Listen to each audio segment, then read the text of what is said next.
Hello everyone, मैं शिवम द्विवेदी स्वागत करता हूं आपका अपनी इस क्लास में। आज की इस क्लास में हम बात करने वाले हैं एक्सरसाइज 3I के क्वेश्चन नंबर 12 की, जो कि है एक त्रिभुज ABC में कोण C बराबर 3 कोण B बराबर 2 कोण A प्लस कोण B। त्रिभुज के तीनों कोणों को ज्ञात करना है। आप लोगों को पता है कि एक त्रिभुज में 3 कोण होते हैं।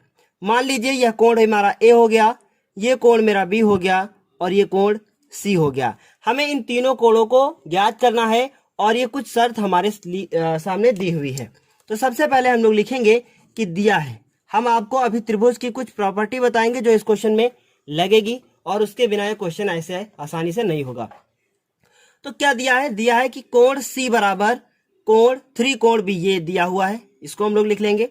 या आप लिख सकते हैं कि कोण C बराबर दिया है, हम इसको इसके बराबर भी लिख सकते हैं कि कोण A प्लस कोण B, ऐसे लिख सकते हैं। और हम लोग जो है लिख सकते हैं कि ये इसके बराबर है, ये इसके बराबर है, ये सब भी लिख सकते हैं। बस आप इसको लिख लीजिए, उसके बाद इसको हल करना शुरू कर दीजिए। लिखिए परंतु अगर हम इन तीनों कोणों को जोड़ें तो हम लोग कह सकते हैं कि तीनों कोणों का योग, त्रिभुज के तीनों कोणों का योग या तीनों कोणों का योग। आपको पता है कि त्रिभुज के तीनों कोणों का जो योग होता है वो कितना होता है? 180 होता है। कितना होता है? 180। तो आप यहाँ क्या लिखेंगे? 180 लिखेंगे, है ना। और यहाँ पे ये 3 कोण कौन कौन से? A, B और C है। ये क्वेश्चन के अकॉर्डिंग लिख लिया गया है। तो हम लोग लिख सकते हैं कोण A प्लस कोण B और लिख सकते हैं कि प्लस कोण C बराबर कितना हो गया है? 180। ये हम लोग लिख सकते हैं। अगर यहां से C को उस तरफ ले जाएं, अभी हम आपको बताएंगे कि ये क्यों कर रहे हैं हम लोग। उधर ले जाएंगे तो ये हो जाएगा 180 माइनस कोण C। अब आप देख रहे हैं कि हम लोगों ने कोण A प्लस कोण B का जो मान निकाला है वो कितना है? 180 माइनस कोण C। यदि आप इस A प्लस B के स्थान पर लिख दें कोण 180 माइनस कोण C, तो ये क्वेश्चन बहुत आसानी से हल हो जाएगा। तो हम लोग क्या लिखेंगे? हम लोग लिखेंगे, इसे आप समीकरण नंबर 1 मान लीजिए। लिख दीजिए समीकरण 1 से, और कोण C बराबर क्या लिखा है? 2 कोण A प्लस कोण B, जो कि कैसा है? ब्रैकेट में लिखा हुआ है। ब्रैकेट में अगर लिखा हुआ है तो इसका मतलब 2 का गुणा इसके साथ भी हो रहा है, तो ये 2 लिखा। इसके स्थान पर आप लिख सकते हैं 180 माइनस कोण C, और इधर लिखा है कोण C। अब आप 2 से अंदर मल्टीप्लाई करें, गुणा करें तो कितना हो जाएगा? 360। और इसका जब इसके साथ गुणा करेंगे तो कितना हो जाएगा? 2 कोण C। इधर लिखा है कोण C, है ना। उसके बाद आपको किसका मान अब निकालना है? यहाँ पे अगर देखा जाए तो ये हमारा क्या है? कोण C लिखा है, और इसको इधर ले जाएंगे तो कैसा हो जाएगा? कोण C। और ये 2 लिखा हुआ है इसके आगे, तो ये माइनस है तो इधर आएगा तो प्लस हो जाएगा। उसके बाद इधर कितना बचा? इधर बचा है 360। अब देखिए आप, ये 1 कोण C है और ये 2 कोण C है, जुड़कर कितना हो जाएगा? 3 कोण C। तो आप इसे लिखेंगे 3 कोण C और इधर लिख देंगे 360। अब इस 3 को आप नीचे ले जाएंगे तो कोण C बराबर कितना हो जाएगा? 360, और ये 3 बटे में जाएगा। अब आप इसको कैंसिल आउट कर देंगे, 3 एकम 3 और 3 एकम 3, 3 दूना 6 और 1 0। इस तरीके से आप लोगों ने देखा कि जो कोण C का जो मान निकल के आया है वो कितना आया है? 120। अब आपने एक ये मान निकाल लिया है। अब आप ये जो इक्वेशन लिखी हुई है हमारे सामने, ये जो इक्वेशन लिखी है, इस इक्वेशन में बार बार रखते हुए चले जाएंगे और किसका मान आप निकाल लेंगे? C का मान आपके सामने निकल चुका है, और आप A और B का मान भी निकाल लेंगे। तो हम लोग लिखेंगे कि चूंकि अब देखिए ये कोण C बराबर 3 कोण B लिखा है, तो आप लिख सकते हैं कि कोण C बराबर 3 कोण B। तो कोण C का जो मान आपने निकाला है वो कितना निकाला है? 120। उसके बाद इधर लिख देंगे 3 और कोण B। अगर 3 और कोण B के बीच में चिन्ह देखा जाए तो कौन सा है? गुणे का चिन्ह होगा। तो ये 3 कहाँ आएगा? बटे में आ जाएगा। तो आप इसे लिख सकते हैं कि 120 बटे 3 बराबर कितना हो जाएगा? कोण B। 3 से इसको कैंसिल आउट कर देंगे, 3 एकम 3, 3 चौको 12 और 1 0। इस तरीके से कोण B का जो मान आया है वो कितना आया है? 40 डिग्री। अब आप इसको ध्यान से देखिए, ये हमारे सामने लिखा हुआ है कोण C बराबर 3 कोण B। तो आपने C का मान निकाल लिया, B का मान निकाल लिया। अब यदि आप इसमें से कोई एक रिलेशन और ले लें, तो हम अगर इसके बराबर ये लेके चले तब भी आसानी से हो सकता है, या इसके बराबर ये लेके चले तब भी हम लोग आसानी से हल कर सकते हैं। फिर हम लोग लिखेंगे कि कोण सी, अब ये कोण सी इसके बराबर लिखते हैं। क्या लिखेंगे? आप समीकरण नंबर 1 से भी लिख सकते हैं, तो लिख दीजिए कोण सी बराबर 2 कोण ए प्लस कोण बी। ये क्वेश्चन बहुत ही ज्यादा इंपॉर्टेंट है। ये आपका क्वेश्चन एनसीईआरटी का है और ये क्वेश्चन आपके पेपर में एक बार पूछा भी जा चुका है यूपी बोर्ड में, है ना। तो आप देख रहे हैं कि कोण सी का मान आपने कितना निकाला है? 120, और ये 2 लिख दिया। और कोण ए का मान हमें निकालना है, और कोण बी का जो मान है वो आपने कितना निकाला है? अभी 40 निकाला है। अब आप क्या करेंगे कि पहले देखिए, पहले होता है एक बॉड मास रूल होता है, उस हिसाब से हम लोग चलेंगे। तो पहले इस 2 को यहां लेके आएंगे, या फिर आप चाहें तो इसको इसके साथ मल्टीप्लाई कर सकते हैं। 2 में से आपको एक काम करना है, तो आप इसको इसके साथ मल्टीप्लाई कर दीजिए, ऐसे भी हो सकता है, या फिर आप 2 को अपॉन के इसके नीचे ले आइए, 120 के नीचे। तो आप क्या करेंगे? 2 को इसके साथ मल्टीप्लाई कर दीजिए, 2 कोण ए। 2 को 40 के साथ करेंगे तो कितना हो जाएगा? 80 हो जाएगा, और उसके बराबर इधर हो जाएगा 120। अब 80 को आप इधर लेके जब जाएंगे तो उसके साथ माइनस हो जाएगा, कितना बचेगा? 40 बचेगा, और इधर हो गया 2 कोण ए। अब आप इस 2 को नीचे लेके आइए, 40 बटे कितना हो जाएगा? 2 बराबर हो जाएगा कोण ए। ठीक है, उसके बाद आप क्या करेंगे? 2 1 कम 2, और इसको कैंसिल आउट करेंगे, कितना हो जाएगा? 20। इस तरीके से आपने देखा कि कोण जो ए का मान आया है वो कितना आया है? 20।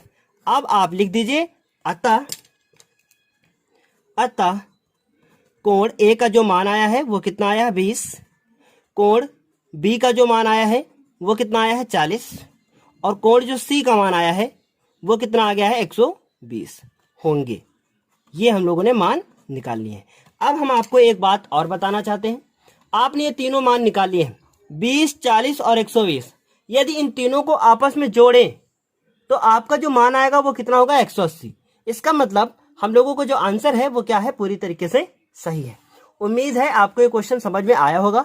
यदि आपको क्वेश्चन समझ में आ गया है तो आप इसे अपने दोस्तों के साथ शेयर करें, उन्हें भी इस भयावह स्थिति में, जो कि पूरा देश एक महामारी से गुजर रहा है, तो ऐसी स्थिति में आप खुद भी पढ़ाई करें और अपने दोस्तों के साथ भी इसको शेयर करें। अब हम इस क्वेश्चन के बाद बात करेंगे अगले एनसीईआरटी क्वेश्चन के बारे में। ये क्वेश्चन नंबर 17 जो कि आप लोगों के सामने लिखा है एक रेलगाड़ी कुछ दूरी समान चाल से तय करती है। यदि रेलगाड़ी 10 किलोमीटर प्रति घंटा अधिक तेजी से चलती है तो उसे नियत समय से 2 घंटे कम लगते हैं। तो सबसे पहले तो इस क्वेश्चन को जानना जरूरी है और समझना जरूरी है कि क्या पूछा जा रहा है और हम क्या करने जा रहे हैं। सबसे पहले लिखा है कि एक रेलगाड़ी कुछ दूरी समान चाल से तय करती है। इसका मतलब यह है कि एक रेलगाड़ी यहाँ है और वो जब यहाँ से यहाँ पहुंचती है तो कुछ जो उसकी चाल रहती है वो कैसी होती है? नियत रहती है, लेकिन अपनी चाल में 10 किलोमीटर प्रति घंटा की वो तेजी लेकर आती है। जब चाल को बढ़ाया जाएगा तो जाहिर सी बात है समय कम लगेगा और वो समय 2 घंटे कम लगता है। लेकिन यदि रेलगाड़ी 10 किलोमीटर प्रति घंटा धीमी चलती है, यानी इस बार उसने अपनी चाल को थोड़ा सा कम कर लिया है, तो नियत समय से उसे 3 घंटे अधिक लगते हैं। लेकिन अंत में पूछा गया है कि रेलगाड़ी द्वारा तय की गई दूरी ज्ञात कीजिए। हम लोगों से चाल नहीं पूछी गई है, हम लोगों से दूरी पूछी गई है। तो पहले जब आप इसको सॉल्व करेंगे तो आपकी चाल आएगी और अंत में उस दूरी आएगी, है ना। तो सबसे पहले आपको हम बताएं कि इस क्वेश्चन को आप लिखना कैसे शुरू करेंगे। लिखेंगे आप, माना रेलगाड़ी की चाल x किलोमीटर प्रति घंटा है, यानी कि जो प्रारंभ में जो उसकी चाल थी वो कितनी है? x किलोमीटर प्रति घंटा है। तब रेलगाड़ी द्वारा तय की गई दूरी कितनी होगी? y किलोमीटर प्रति घंटा है। इसे आप मानकर चलेंगे। आप बताइए, जब चाल इतनी है, दूरी इतनी है, तो समय कितना लगा होगा? उससे आप लिखेंगे, मतलब लिखेंगे तब रेलगाड़ी को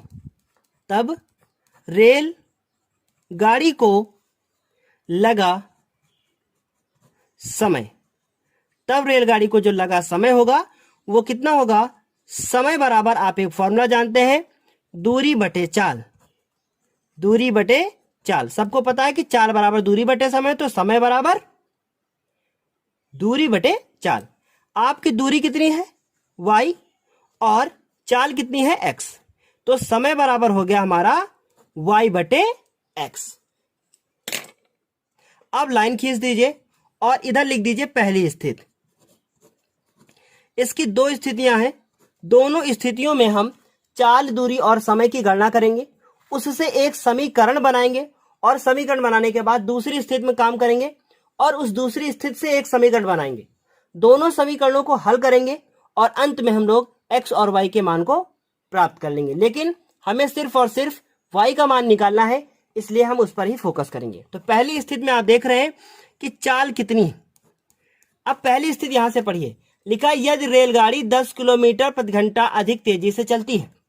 इसका मतलब यह है कि पहले उसकी चाल कितनी थी x, लेकिन वो अपनी चाल में 10 किलोमीटर प्रति घंटा की तेजी कर लेती है, यानी अधिकता कर लेती है। तो चाल कितनी हो गई x प्लस 10 किलोमीटर प्रति घंटा।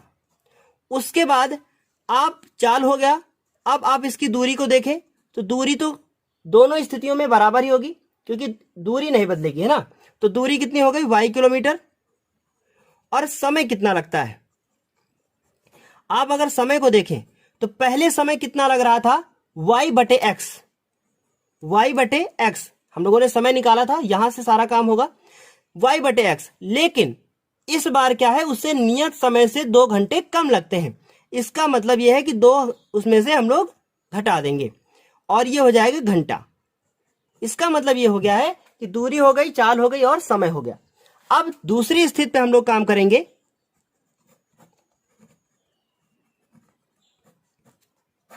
दूसरी स्थिति में यदि हम देखें तो चाल बराबर हम लोग लिख सकते हैं कि x माइनस 10। क्यों? क्योंकि उसने कहा है कि यदि रेलगाड़ी 10 किलोमीटर धीमी चलती है।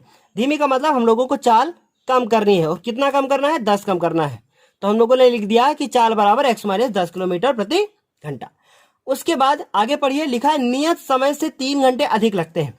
यानी पहले जो समय था वो समय कितना है, पहले था y बटे x, लेकिन इस बार उसमें 3 और जोड़ दिए जाएंगे। क्यों? क्योंकि उसने कहा है कि समय कितना लगता है, 3 घंटे अधिक लगता है। उम्मीद है इतना जरूर समझ में आया होगा। अब बीच में जो दूरी रह गई है उसे भी हम लोग लिख लेते हैं। दूरी कितनी हो गई, y किलोमीटर। अब आप एक फॉर्मूला जानते हैं कि समय बराबर दूरी बटे चाल। इस फॉर्मूले में हम लोग ये सारी वैल्यू पुट करेंगे तो समय कितना है, y बटे x माइनस 2, और दूरी कितनी है, दूरी है हमारी y, और चाल है कितनी, x प्लस 10। इसमें यदि आप लासा ले लें तो कितना आएगा, x आएगा, क्योंकि 2 के नीचे 1 लिखा है। x से x कैंसिल हो गया, y हो गया, और यहाँ पे 1 मानकर अगर आप चलेंगे तो x आएगा। x का 2 के साथ गुणा करेंगे तो कितना हो जाएगा, 2x। लासा लेकर इसको हल कर दिया गया है। उसके बाद इधर है y और इधर है x प्लस 10। अब आप इसे एक रैखिक समीकरण में बदल लेंगे। तो आप क्या करेंगे, इसको इसके साथ गुणा और इसको इसके साथ गुणा कर देंगे। तो जब इसको इसके साथ गुणा करेंगे और इसको इसके साथ गुणा करेंगे तो क्या आंसर आएगा, उसे हम पहले लिखते हैं। तो पहले लिखेंगे एक्स वाई, एक्स का जब वाई के साथ करेंगे तो एक्स वाई, और उसके बाद फिर आप लिखेंगे y माइनस 2x और x प्लस 10। तो हम लोग लिखेंगे x प्लस 10 पहले लिख लीजिए और y माइनस 2x बाद में लिख लीजिए। आप कुछ भी पहले लिख सकते थे, कोई फर्क नहीं पड़ता। उसके बाद देखेंगे आप कि ये लिखा है एक्स वाई, जब x का y के साथ गुणा करेंगे तो एक्स वाई, x का जब इसके साथ करेंगे तो माइनस का 2x स्क्वायर, इसे जब इसके साथ करेंगे तो कितना हो जाएगा 10y, जब 10 का इसके साथ गुणा होगा तो माइनस के 20x होंगे। एक्स वाई इधर प्लस का है और इधर भी प्लस का है। जब आप बहुत ध्यान से देखिएगा, जब आप ये एक्स वाई इधर लेके जाएंगे या फिर ये इधर लेके जाएंगे तो ये इनके चिन्ह कैसे हो जाएंगे, विपरीत हो जाएंगे। इसका मतलब ये इससे कैंसिल आउट हो जाएगा। अब 2x स्क्वायर को आप इधर लेके जाएं तो क्या लिखा है, प्लस का हो गया। 10y को इधर ले जाएं तो कैसा हो जाएगा, माइनस का हो जाएगा। और 20x को इधर ले जाएं तो कैसा हो जाएगा, प्लस का हो जाएगा। और इधर क्या बचेगा, 0। इसे आप अभी तक कोई समीकरण अभी आपने नहीं माना है तो आप इसे समीकरण नंबर कितना मान लेंगे, समीकरण नंबर 1। अब इसी प्रकार आप दूसरी शर्त से एक समीकरण को प्राप्त करेंगे। तो आप क्या लिखेंगे, यहां लिखा है समय बराबर दूरी बटे चाल, तो यहां भी लिखेंगे समय बराबर दूरी बटे चाल। इस स्थिति में जो आपका समय था वो था y बटे एक्स प्लस 3, और दूरी कितनी थी, दूरी तो y ही थी, और चाल है x माइनस 10। जब आप इसका लासा लेंगे तो कितना आएगा x, और यहां हो जाएगा y प्लस 3x, और इधर हो जाएगा y और x माइनस 10। अब आप इसका इसके साथ गुणा और इसका इसके साथ गुणा कर देंगे, तो आप क्या लिखेंगे, लिखेंगे x y बराबर x माइनस 10 बराबर y प्लस 3x, ये उतार दिया गया है। उसके बाद एक्स वाई जैसा इसमें किया है वैसा ही करेंगे, इसका इसके साथ गुणा करेंगे एक्स वाई, उसके बाद प्लस का 3x स्क्वायर माइनस का 10y और उसके बाद माइनस का 30x। अब एक्स वाई से एक्स वाई कैंसिल हो गया जैसे इसमें हुआ था।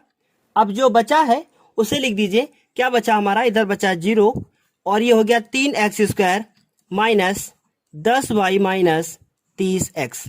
आप इसे ऐसे लिख सकते हैं कि 3x square minus 10y minus 30x बराबर 0। जब आप इसे पूरा रिवर्स करते हैं तो प्लस माइनस चेंज नहीं होता है। इससे आप समीकरण नंबर कितना मान लेंगे, समीकरण नंबर 2। अब आप समीकरण 1 और 2 को हल कर देंगे। हल करने के बाद x या y का मान प्राप्त हो जाएगा मुझे। यदि हमें x का मान प्राप्त होगा तो हम इन दोनों में से किसी एक में रखकर y का मान प्राप्त कर लेंगे। तो लिखेंगे समीकरण 1 व 2 को हल करने पर अब हल करने का अर्थ यह है कि इसमें जोड़ और घटाना कुछ भी हो सकता है। वो क्या होगा, वो क्वेश्चन को जब हम इसको लिखेंगे उसके बाद ही पता चलेगा। तो ये हो जाएगा 2x square minus 10y plus 20x बराबर कितना 0, और इसे लिखेंगे 3x square minus 10y minus 30x बराबर 0। दोनों समीकरण उतार दिए गए। अब आप देख रहे हैं ये भी माइनस का है और ये भी माइनस का है, और इनके गुणांक आपस में क्या है, बराबर है। तो ये कैंसिल आउट तो हो जाएंगे, लेकिन एक प्लस में होना चाहिए और एक माइनस में होना चाहिए। जब ऐसी स्थिति आ जाए, जब चिन्ह कैसे मिले, समान मिले, तो आप यहां लिख दीजिएगा घटाने पर। क्यों, क्योंकि जब हम लोग घटाते हैं तो दूसरे वाले समीकरण के जो चिन्ह होते हैं वो क्या होते हैं, बदल जाते हैं। इसका मतलब अब यहां माइनस था तो प्लस हो गया, माइनस था प्लस हुआ, और यहां प्लस है तो माइनस हो गया। ये इससे कैंसिल आउट हो गया।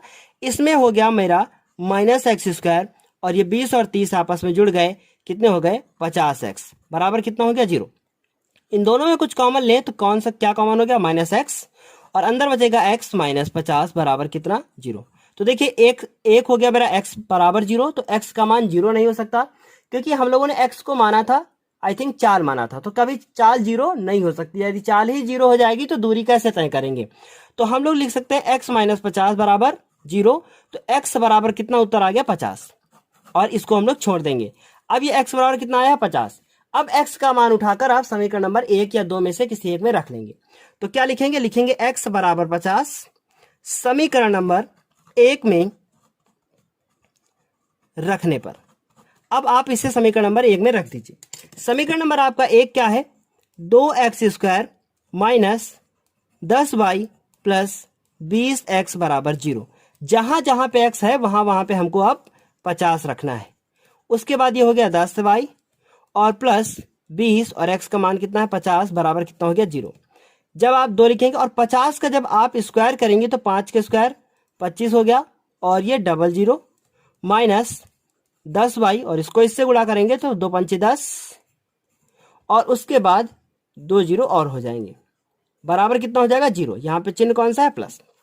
उसके बाद आप देख रहे हैं कि ये इसको जब इसके साथ गुणा किया जाएगा तो कितना हो जाएगा 5000 माइनस 10y, और ये प्लस का 1000, ये दोनों आपस में जुड़ जाएंगे, और कितना हो जाएगा माइनस का 10y माइनस 10y प्लस 6000 बराबर कितना हो जाएगा 0। तो ये 6000 अगर हम उधर लेकर जाएंगे तो कैसा हो जाएगा, माइनस का हो जाएगा, और ये 10 कहाँ जाएगा, नीचे जाएगा। जब 10 नीचे जाएगा तो माइनस के साथ जाएगा पूरा, और माइनस माइनस कैंसिल हो जाएंगे। तो आपका बचेगा y बराबर कितना बचेगा आपका 600। तो y का मान आ गया है 600। अब लास्ट लाइन हम लोगों को लिखनी है अतः दूरी कितनी आ गई है, हम लोगों ने क्या मानी थी, y किलोमीटर, और y का जो मान आया है वो कितना आ गया, 600। तो हम लोग लिख दिए कि y का मान कितना आ गया, 600 किलोमीटर प्राप्त हो गया है। और जो प्रारंभ में उसकी चाल थी वो भी हमें फाइंड हो चुकी है, लेकिन उसे हम लोग नहीं लिखेंगे। इस तरीके से ये क्वेश्चन हमारा समाप्त होता है। उम्मीद है ये पूरा कैलकुलेशन जो है वो आप लोगों को समझ में आ गया होगा। अब हम आप लोगों को अपनी अगली क्लास में जो बचे हुए 3 एनसीईआरटी क्वेश्चन इस एक्सरसाइज के हैं वो आप लोगों को हम अगली क्लास में बताएंगे। तब तक के लिए धन्यवाद।